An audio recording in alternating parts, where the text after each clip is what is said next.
In truth, however, the residents won't see dramatic changes in everyday life right away. Mēs esam sākuši strādāt pie ģenerāla plāna gan mūsu pagastos, gan arī pilsētas teritorijā.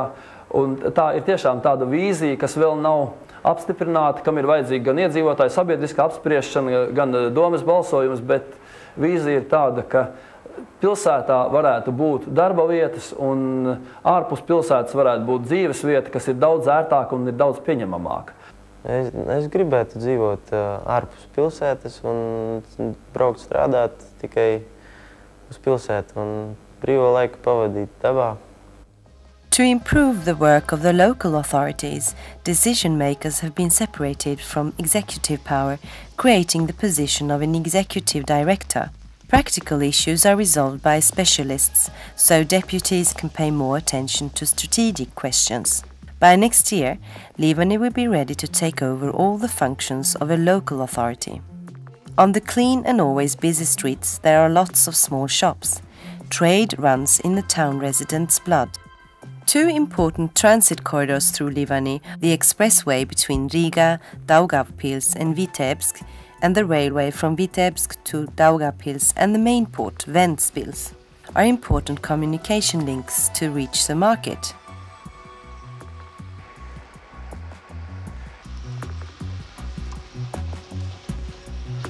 Livāni nākotnē var attīstīties, jo pamazām jau, salīdzinot ar kas bija pirms 3 gadiem, Livānos jau viss ir diezgan stipri uzaudzis. Varbūt veikala par daudz. Ir aptieka un kumpala. To promote entrepreneurship in Livani, a business information center was established 2 years ago. Its manager, Astaria Vucane, was earlier unemployed herself, but is now very active in organizing courses in business planning. She also cooperates with Riga Technical University and uses the internet. In the town cultural center there is a conference room where present and potential business people can meet and discuss. Livānos pagaidām nav attīstījusies sadzīves pakalpojumu sfēra īpaši plaši, bet kaut kas jau sāk veidoties, jo, piemēram, ķīmiskā tīrītava mums bija sava vietējā, bet tagad nāk iekšā IRVE ar saviem pakalpojumiem, un tātad tas tirgus vēl nav piepildīts. Tāpat varbūt varētu attīstīties turismas. Livānos vēl līdz šim nav viesnīcas, bet viesnīcu izveidot tas ir diezgan sarežģīti, jo tas ir dārgs business. Astaria's opinion is that for people who want to work and improve things, the information is available, but the passivity of some people, she feels, can be explained by the pessimism all around.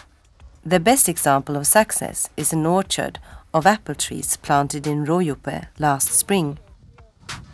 Biznesa uzsācējiem mēs varētu vairāk palīdzēt un mūsu centrs, jo tie, kas ir iesākuši biznesu, viņi jau ir iegājuši šai sfērā un viņi ir atraduši savu nišu un viņiem kaut ko mainīt ir sarežģītāk. Biznesa informācijas centrs tā dažu gadu laikā nevar pacelt to kopējo līmeni. Tā strauji ļoti. Es domāju, viņš tas informācijas centrs var tā pamazām, pa vienam tā nedaudz attīstīt, bet visu kopumā, es domāju, nevar. One of the most modern and successful companies in Livani today is Anda Optek, which manufactures optical quartz glass fiber. Over the past 5 years, production has increased 20-fold. Optical cables used in medicine and communication devices are marketable around the world. Starp pasūtītājiem varētu minēt tādas pasaules slavenas firmas kā ABB, Bayer, Biotechnology, amerikāņu firmas, General Electric un vēl daudz cits, kuras pašlaik nenosaušu. By year 2005, Anda Optek is hoping to reach a turnover of $10 million a year. There will be a need for highly qualified personnel. Specialists in electronics, mechanics and physics are required to carry out research. They are the future of this enterprise. Pieaugot ražošanas apjomiem, aktuāls kļūst kadru jautājums. Parasti katru gadu mēs vienu grupiņu sagatavojam. Komplektēt šī grupa tiek mums piedāvā Nodarbinātības valsts dienests, bet pieredze rāda, ka šeit rodās ļoti lielas problēmas, jo cilvēki, kas ir talantīgi, ar labām, varētu teikt, zināšanām, rokām un tā tālāk, viņi jau kaut kur vienmēr ir atraduši to darbu.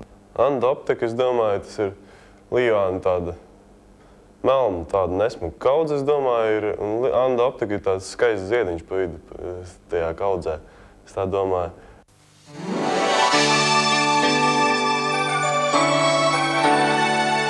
Līvānu televīzijā. Brīvais mikrofons Līvānos. Vai jauniešiem pēc studijām augstskolās vajadzētu atgriezties uz dzīvi Līvānos? Visus, kas vēlas izteikt savu viedokli televīzijā, lūdzam pulcēties Līvānos, laukumā pretī Universāla veikalam, trešdien, 26. jūlijā, 19:30. The future of the town is its youth, especially its educated and talented youth.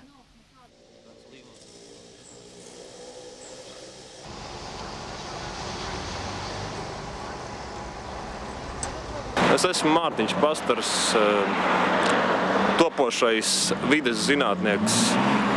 Un mans viedoklis par to, vai studentam vajag atgriezties vai nē, ir visai saudabīgs. Es domāju, ka studentam nevajag atgriezties Līvānos, ja viņam ir iespējas sevi atklāt, sevi pilnveidot citā vietā. Ja viņam nav šādu iespēju, viņam ir jāatgriežas Līvānos un jāstrādā Gatarī. Ne katrā specialitātē šie cilvēkiem ir jēga atgriezties dzimtajā pilsētā, jo, diemžēl, Līvāni šobrīd nav atguvušies vēl no tā lielā pagrimuma, un ne visiem šeit atrastos darbs atbilstoši iegūtajai specialitātei. Vismaz es negribētu, ka mani bērni dzīvo Līvānos. Te praktiski nekas nenotiek, nekādas perspektīvas neredzu. Kas mums te ir viena veikali lielākais, kur ir darba vietas? Vai atgriezties Līvānos, es domāju, diez vai, jo te nav ne darba, nekā там piemērota mums. Диез vai, es domāju. Я думаю, что в Ливан вернуться можно, если здесь есть нормальное место, где работать. Потому что, если есть работа, здесь прожить легче, чем в большом городе, как, допустим, в Риге. Ja būtu perspektīvā darbs un viss, kas būtu šeit studentiem ko darīt, bet ja tā, tad dzīvošanas pēc tikai atgriezties nav, ko darīt šeit Līvānos. Galu galā. Kas tad cits, ja ne mēs paši Līvānu studenti, tos Līvānas arī celsim augšā? Vismaz nenotiks tas brīnums, ja mēs paši to nedarīsim. Un es domāju, mani vienaudži un varbūt gadus jaunāki, vecāki to pēc dažiem gadiem vai varbūt jau ir sapratuši, vai tad ļoti drīz sapratīs.